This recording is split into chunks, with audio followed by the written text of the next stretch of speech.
ঋণ মাত্র 1 লক্ষ টাকা অথবা 2 লক্ষ টাকা।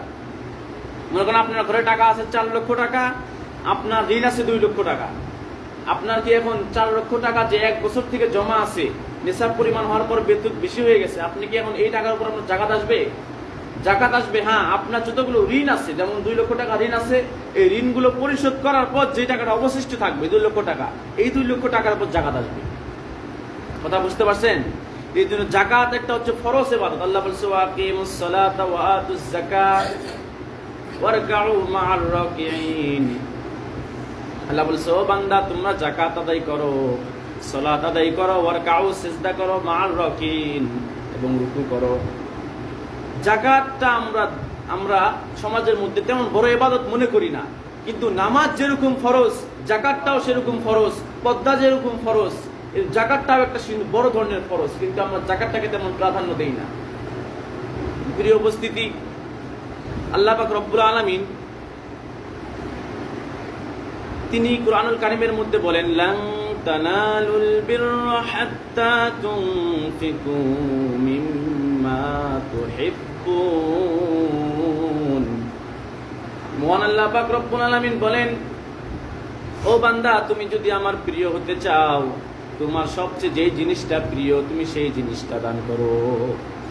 লান তানালুল বিররা হাত্তা তুনফিকু মিম্মা তুহিব্বুন। 4 নাম্বার পারা, 1 নাম্বার পৃষ্ঠা, 1 নাম্বার লাইন আল্লাহ পাক রব্বুল আলামিন বলছেন, লান তানালুল বিররা হাত্তা তুনফিকু মিম্মা তুহিব্বুন। ও বান্দা তুমি যদি আমি আল্লাহর কাছে প্রিয় হতে চাও, তোমার যে প্রিয় বস্তু, তোমার যে প্রিয় জিনিস, সেই জিনিসটাই তুমি আল্লাহর রাস্তায় দান করো। আর আমরা করি কি? যেগুলো চিরা টাকা ওইগুলো আমরা দান করি। এই দান আল্লাহর কাছে কবুল হবে? আপনারাই বলেন। আল্লাহ বলেছে লান তানালুল বিররা হাত্তা তুনফিকু মিম্মা তুহিব্বুন। যেইগুলো বান্দা তোমার কাছে প্রিয় সেইগুলো আমার কাছে তোমরা দান করো, আমার রাস্তায় তোমরা দান করো।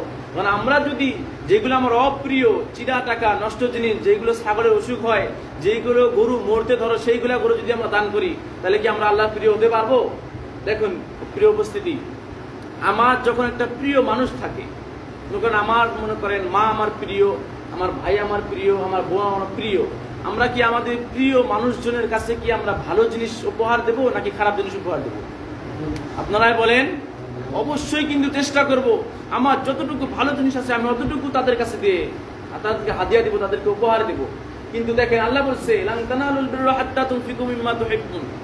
ও বান্দা তোমার কাছে যেটা জিনিস প্রিয়, সেই প্রিয় জিনিসটা তুমি আমার রাস্তায় দাও, তুমি যদি আমার কাছে প্রিয় হতে চাও।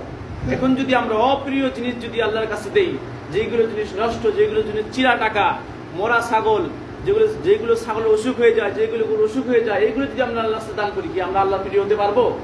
আপনারা বলেন। আল্লাহর প্রিয় হতে হলে সবচেয়ে দামি বস্তু, সবচেয়ে ভালো টাকা, এই টাকাগুলো আমাকে আল্লাহর রাস্তায় দান করতে হবে। আল্লাহ তাওফিক দান করুক, বলি আমিন। প্রিয় উপস্থিতি, যাকাতের হারটা হচ্ছে এরকম, যদি আপনার কাছে এটা একটা শর্ত আসে 40 টাকায় 1 টাকা, 40 টাকা হলে 1 টাকা। যেমন আপনার কাছে 52.5 তোলা রূপ্য আছে, এই রূপ্যটা আপনি বাজারের অনুযায়ী দর করবেন যে কয় টাকা হচ্ছে। এই টাকা থেকে 40 টাকায় 1 টাকা, 80 টাকায় 2 টাকা, 100 টাকায় 2.5 টাকা। যদি আপনার কাছে 1 লক্ষ টাকা থাকে জাকাতের, তাহলে আপনাকে 2.5 টাকা জাকাত দিতে হবে। তাহলে যদি আপনার কাছে 1 লক্ষ টাকা থাকে, যদি নিসাব পরিমাণ হয়, যেমন 52.5 তোলা রূপ্য, 7.5 ভরি স্বর্ণ, নিসাব পরিমাণ আপনার কাছে টাকা থাকে, এর চেয়ে বেশি টাকা থাকে, ওই টাকাগুলো আপনাকে হিসাব করে করে পাই টু পাই হিসাব করে জাকাত দিতে হবে। কারণ জাকাতটা হচ্ছে একটা ফরজ ইবাদত।